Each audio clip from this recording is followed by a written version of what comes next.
कोई अच्छे मैनेजर होना किसी का और नेता होना।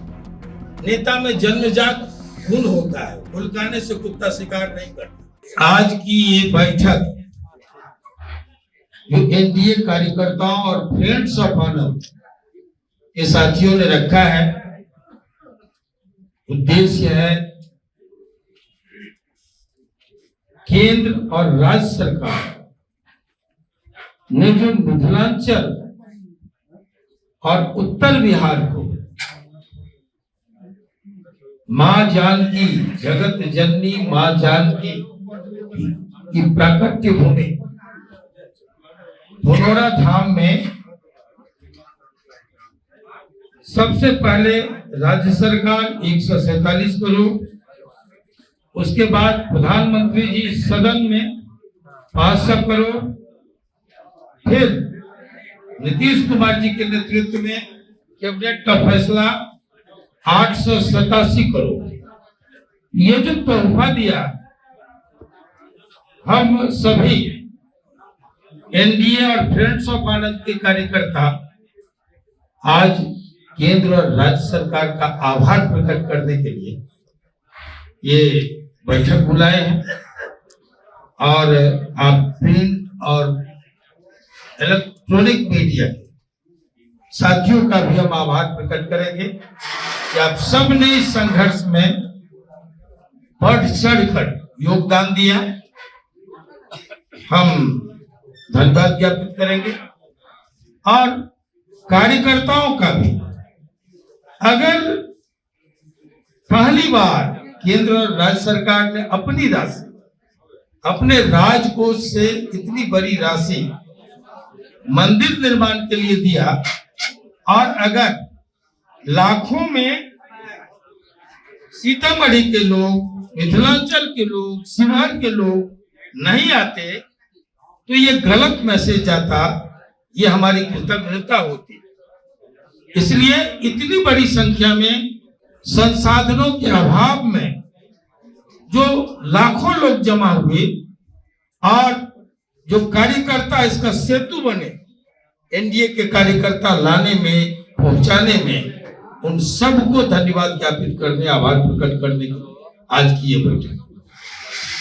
पद के लिए यात्रा और पद यात्रा में बड़ी फर्क।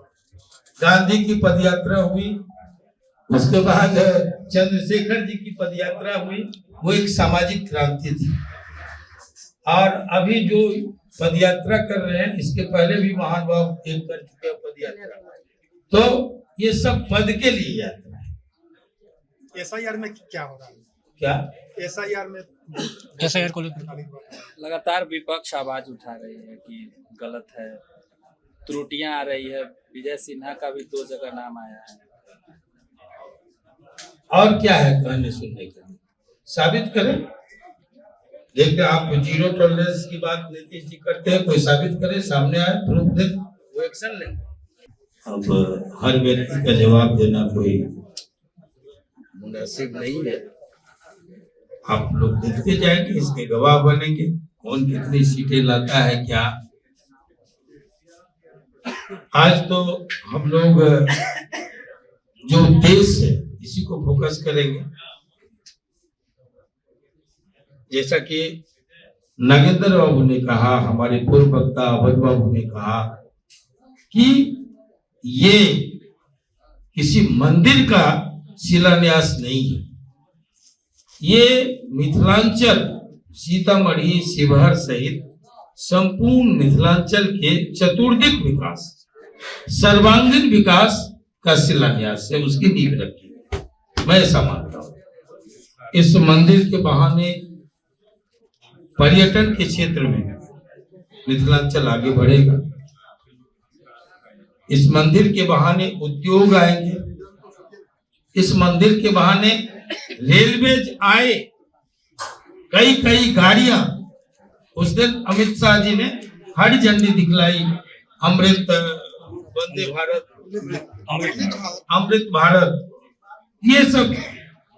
इसके साथ साथ आपने सुना कि उन्होंने कई कई योजनाओं का विस्तृत की जानकारी उन्होंने दी और कहा कि हम बनिया का बेटा है और आना पाई का हिसाब देने आए। तो उन्होंने विस्तार में दिया, वो आप सब जानकारी में। पर्यटन के क्षेत्र में, उद्योग के क्षेत्र में, रेलवे के क्षेत्र में, रोडवेज के क्षेत्र में, एयरपोर्ट के क्षेत्र में आप अगर जानना चाहेंगे तो मैं पत्र भेज दूंगा। लवली आनंद ने सदन में उठाया कि पुनौरा धाम 887 करोड़ की अधिसूचना नहीं जारी हुई थी, ये कैबिनेट का फैसला नहीं आया था, उसके पहले उन्होंने एयरपोर्ट की मांग की थी कि शिवहर और सीतामढ़ी, पुनौरा के आसपास एयरपोर्ट का निर्माण, उस पर पत्र भी आया है। मैं उड्डयन मिनिस्टर का, भारत सरकार केंद्र सरकार के उड्डयन मिनिस्टर का, वो मैं आपको दिखाऊंगा। ये भी मैं आपको बताता हूं, जब एयरपोर्ट का सपना भी साकार होगा। तो ये सब, इसलिए मैंने कहा कि ये किसी मंदिर, और कुछ लोगों ने तो यहाँ तक कहा, जिसने कहा, आपने कहा 25 सीटें जेडीयू को मिलेगी, अब हम कहते हैं बहुत लोग जो अच्छे मैनेजर हैं वो आज नेता बनने की कोशिश कर रहे हैं। अच्छी बात है, मेरी शुभकामनाएं। कोई अच्छे मैनेजर होना किसी का, और नेता होना, नेता में जन्मजात गुण होता है, हुलकाने से कुत्ता शिकार नहीं करता। लेकिन अब कुछ लोग भविष्यवाणी भी करते हैं।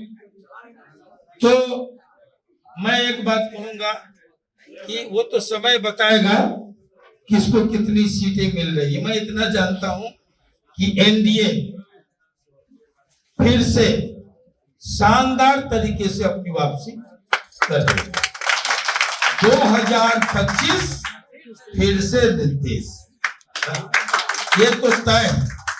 और इसलिए बहुत हड़बड़ाहट है, बेचैनी है, बहुत सारे कैंप में ये सब देखने को आपको मिलेगा। तो आज का जो पर्पस था वो केंद्रीय सरकार और राज्य सरकार, खास करके यशस्वी प्रधानमंत्री माननीय मुख्यमंत्री जी और आदरणीय अमित शाह जी को इस काम के लिए, इस पुनीत कार्य के लिए धन्यवाद ज्ञापित करना। अगर आप ये वीडियो YouTube पर देख रहे हैं तो हमारे चैनल को सब्सक्राइब कर बेल आइकन दबाएं, और Facebook पर देख रहे हैं तो हमारे पेज को लाइक करें।